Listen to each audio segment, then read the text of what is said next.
Hebat, hebat. Halo, assalamualaikum warahmatullahi wabarakatuh. Perkenalkan kami dari kelompok 3.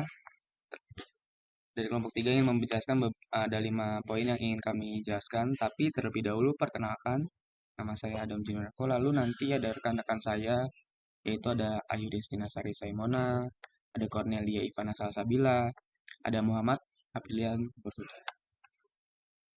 Lalu ada lima poin yang ingin kami sampaikan adalah: satu, definisi konsep kekuasaan atau power. Kedua, pengambilan keputusan kekuasaan atau power. Sumber konflik. Ketiga, ada sumber konflik dan pengambilan keputusan yang efektif. Keempat, metode-metode pengambilan keputusan. Lalu kelima, pendekatan dalam pengambilan keputusan. Kita mulai saja di poin pertama, yaitu ada definisi konsep kekuasaan atau power. Kemampuan suatu pihak atau orang dalam organisasi untuk mempengaruhi atau memaksa pihak lain agar menjalankan perintah atau menjalankan sesuatu untuk mencapai suatu tujuan sesuai kehendak pihak yang memiliki power. Menurut Yuki, definisi kekuasaan adalah kekuasaan merupakan kemampuan untuk mempengaruhi sikap dan perilaku seseorang ke arah yang diinginkan. Lalu menurut Batman dan Snell, menjelaskan bahwa pengaruh yang dimunculkan dalam kekuasaan menunjukkan kemampuan untuk menyelesaikan sesuatu hal atau mencapai sebuah tujuan tanpa ada perlawanan dari anggota lainnya.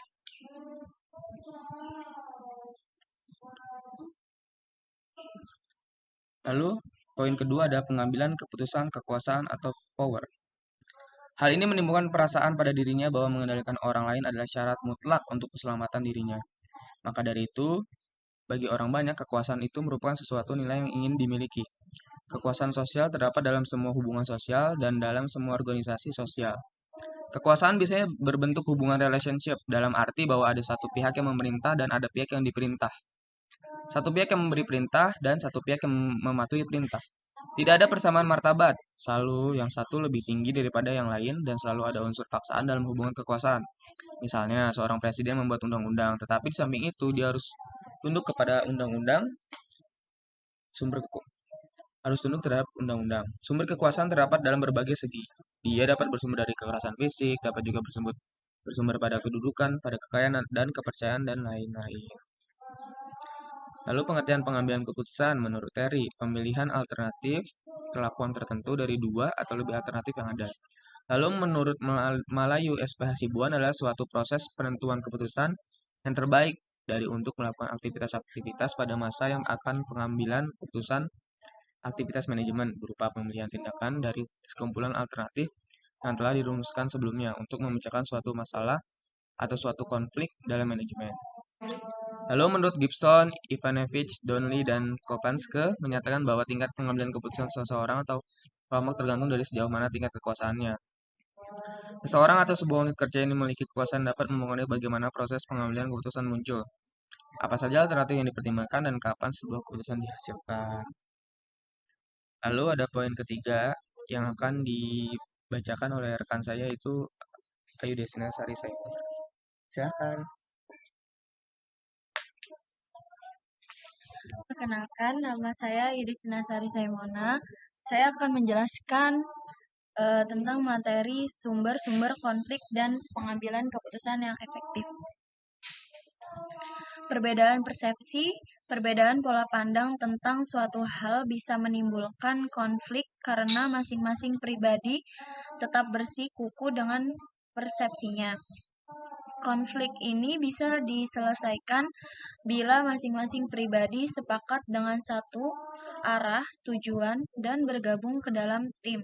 Ketidakharmonisan pemikiran, ketidakselarasan, dan keharmonisan pemikiran bisa memunculkan sebuah konflik karena perbedaan visi dan misi. Tetapi mereka memiliki satu keinginan yang masing-masing ingin menonjolkan egonya. Egoisme, keangkuhan. Semakin egois atau semakin tinggi tingkat keakuan seseorang, semakin mudah pula konflik timbul dengan orang lain dimanapun dia berada.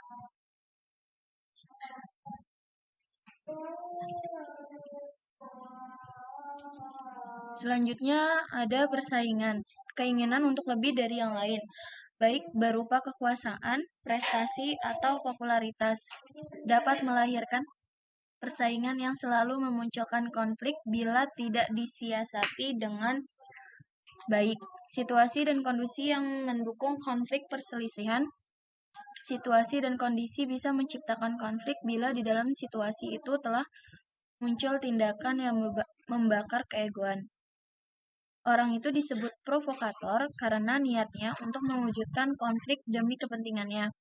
Perilaku seseorang, perilaku kita atau orang lain yang mengarah pada hal yang bisa menimbulkan konflik itu bisa terjadi apabila perilaku itu menyinggung perasaan orang lain atau tidak tunduk pada aturan yang disepakati sebelumnya. Selanjutnya, kurangnya komunikasi satu dengan yang lainnya. Masalah komunikasi dapat menimbulkan konflik apabila tidak diarahkan dengan baik. Oleh karena itu, agar konflik tidak terjadi, perlu dibangun model komunikasi yang dilandasi oleh rasa saling menghormati di antara semua pihak yang terlibat atau tergabung di dalam suatu kegiatan. Terjadinya diskriminasi. Hal yang bisa menimbulkan konflik karena sikap dan perilaku seseorang terhadap orang lain tidak sama, baik atasan terhadap bawahan ataupun manajer dengan karyawannya. Kebencian yang telah muncul sebelumnya terjadi konflik akan menyebabkan konflik itu semakin dalam dan berujung pada pertikaian. Selanjutnya, materi akan dijelaskan oleh rekan saya, Cornelia Ivana Salsabila.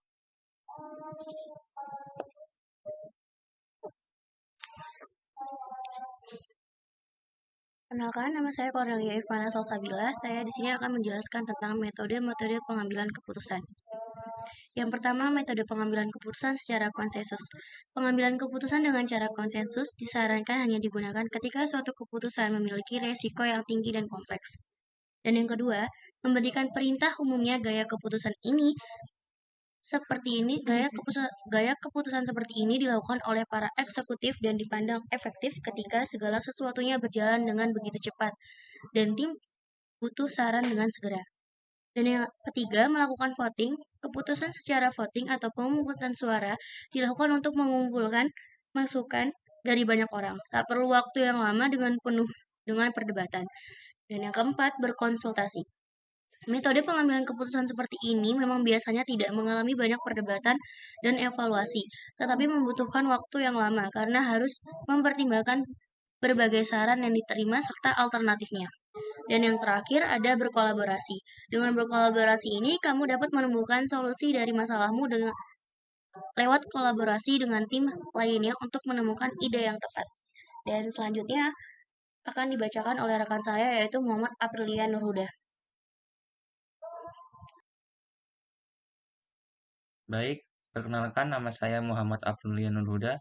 Di sini saya akan mempresentasikan tentang pendekatan dalam pengambilan keputusan.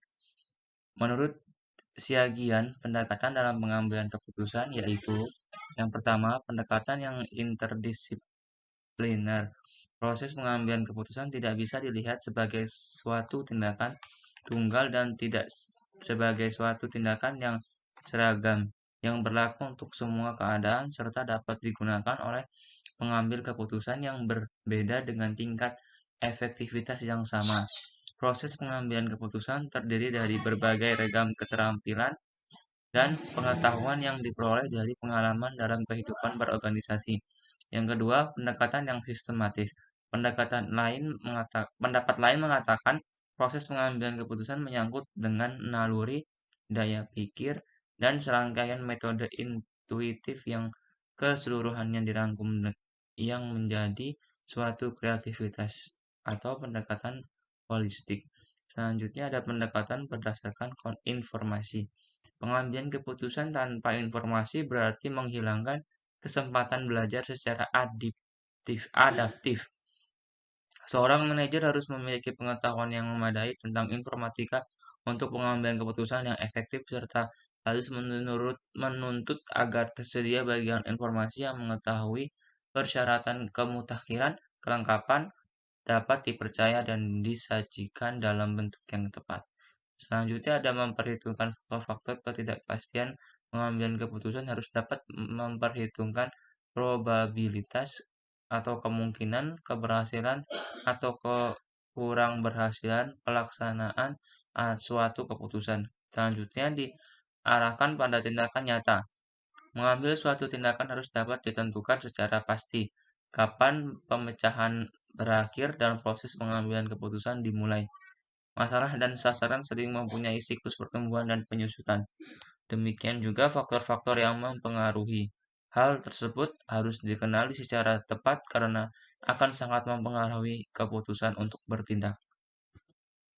Baik, mungkin itu saja yang bisa saya sampaikan. Jika ada kurang lebihnya mohon dimaafkan. Wassalamualaikum warahmatullahi wabarakatuh.